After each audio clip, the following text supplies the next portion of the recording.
Nasaan yung mga kalaban? Namumukha nung ba sila? Oo, tatlo nga sila eh. 2 lalaki, isang babae. We got the package. Move out. Yeah, I have a problem. There's ice everywhere. Hindi ko alam kung paano ko ito matatago. Leave it to me. Sabi na talaga eh. Paano ko yun yung mga na-encounter natin sa stadium? Paano naman tayo kikita ng pera niyan? Kung di natin bibenta yung mga alas na yan. Hindi ba kayo nagtataka kung bakit obsessed si Chairman na makuha lahat ng alas ni Urduha? Kasi meron itong mas malalim na halaga. I guess that's just what we have to find out. Sir, hindi naman po sa nagbibintang ako, pero mukhang tampered po yung video niyo. Sa true. Hello, obvious naman. Hindi ako yan. Hindi ganyan yung hairstyle ko, no? I'm not accusing you. Meron naman tayong due process eh. Kaya ire-request ko sa headquarters natin na interrogate kayong lahat. Lieutenant Davino, based on your initial statement, nakita mo ang corona ni Urduha sa curtain area exhibit na off-limits pa ang mga guests. Were you authorized na pumunta doon? No, sir. Wala po akong formal na authorization na pumasok po sa restricted area. Pero dahil kasama po ako sa security unit, alam ko pong responsibilidad kong protektahan ang corona ni Urduha. Ibig sabihin ba noon sa eksaktong oras na pumunta ka, alam mo na may threat na nanakawin yun? No, sir. Kung wala naman palang urgency, bakit kayo pumunta ron? Sir, kaya nga kami pumunta ni Jem doon kasi narinig namin yung ano? Yung ano? Yung ano? Inuulit ko lang ba ang sasabihin ko? Po? Hindi po, sorry po. I mean, ano nga po ulit yung tanong, sir? Bakit kayo pumunta sa area ng corona ni Urduha? May alam ba kayo na nanakawin yon? No! Hindi! Hindi ko alam. Bakit? Ikaw ba alam mo? May alam ka ba? Di ba pare-parehas lang tayo walang alam. Sir, wag naman tayo maging ma-carried away sa pagbibintang. Eh bakit po ba tinayo yung event na yun, di ba? Para dun sa exhibit. Para ma-exhibit yung corona. Kaya pumunta talaga kami dun sa area ng corona kasi gusto namin makita yung corona. Pag-exhibit ba, hindi na pwedeng tignan yung naka-exhibit? Hindi pa oras ng viewing, nagpunta na kayo ron. And so, gusto namin mauna sa lahat ng tao para makita yung corona. Pag ganun po ba, krimen na po ba yun? Matagal na ako kami magkakilala ni Jem. Pero I don't think na may karapatan ako na speculate kung bakit siya nag-volunteer sa assignment na maging additional security dyan sa Urduha Diadem event.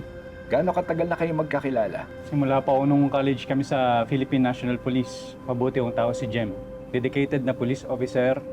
Kaya sa tingin ko, imposible na siya yung maging suspect dyan sa pagnakaw ng corona ni Urduha. Kung hindi si Jem, sino ang suspect nyo?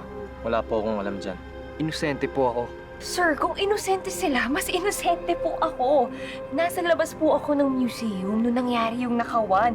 Ano po, witness po sila, Jem. Pati po yung kulig po niya na naglabas sa akin dun sa museum. Pero ang isa doon, suit ang damit mo. Yung dalawang allegedly na nagnakaw ng corona ni Urduha. Sir, naiwan ko nga po yun doon. May evidence ka ba to support that? Kasi hindi recorded sa CCTV yun. Grabe naman kayo, sir. Ilang beses ko ba sasabihin sa'yo na hindi ko nga po kayang gumawa ng ganong bagay. Pinalaki po ako ng tama ng lola ko. Wala po akong gagawin kahit anong ikalulungkot niya. No erase, period.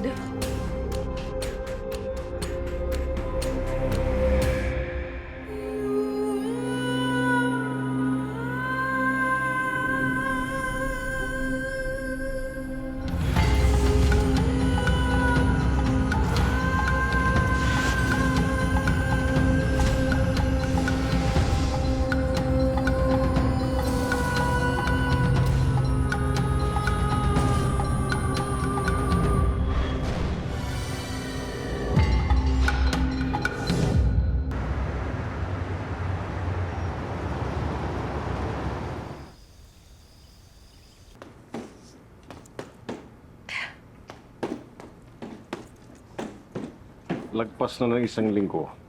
Pero ang pagnakaw pa rin ng alas ni Urduha ang nasa balita. Sa dyaryo at sa TV. Uy, naku. Kahit sa TikTok, nakita mo yun, Jem? Ang laking skandalo yung kinasasangkutan mo. Hindi naman ako akusada, ma. Hindi nga, pero isa ka sa person of interest. Eh, nadamay mo pa yung pangalan ng tatay mo. Dapat ngayong taon police colonel na siya. Eh, ano nangyari? Naudlot dahil dyan sa katigasan ng ulo mo. Sorry, Tay. Juliana, hindi naman kasalanan ni James. Hayaan mo na. So, Ernie, hindi mo naman alam yung panahon ngayon Kapag nakitaan ka ng butas, talagang pupolitikahin ka. Pero hayaan na ka. Baka hindi talaga para sa akin yung rangko na yun. Ano na ngayon, Gemaline? Baka wala ka ng balikan na career.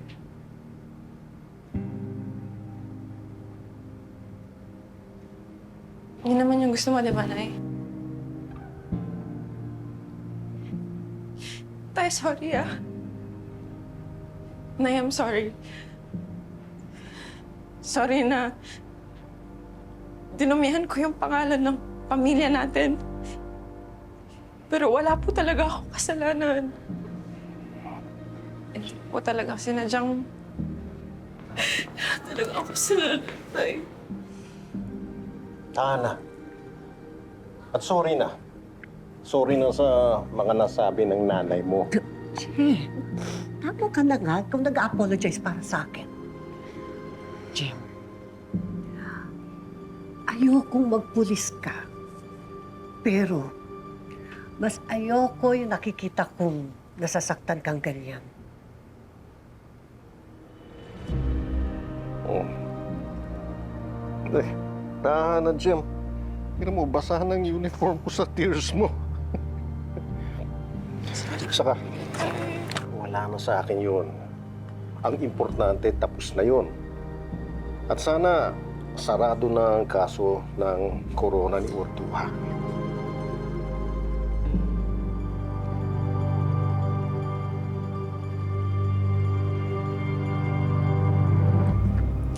Mauna na kami, ha?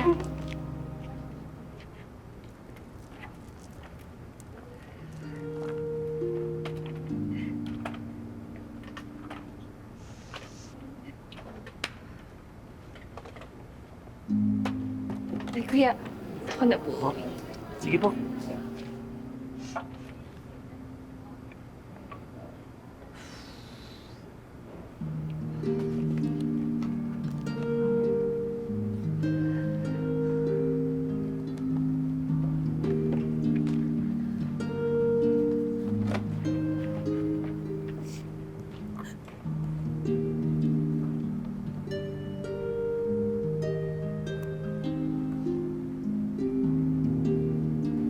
Bye, Crystal.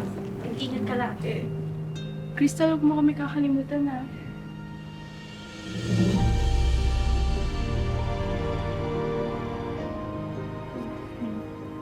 Ingat kayo, ha? Ingat kayo.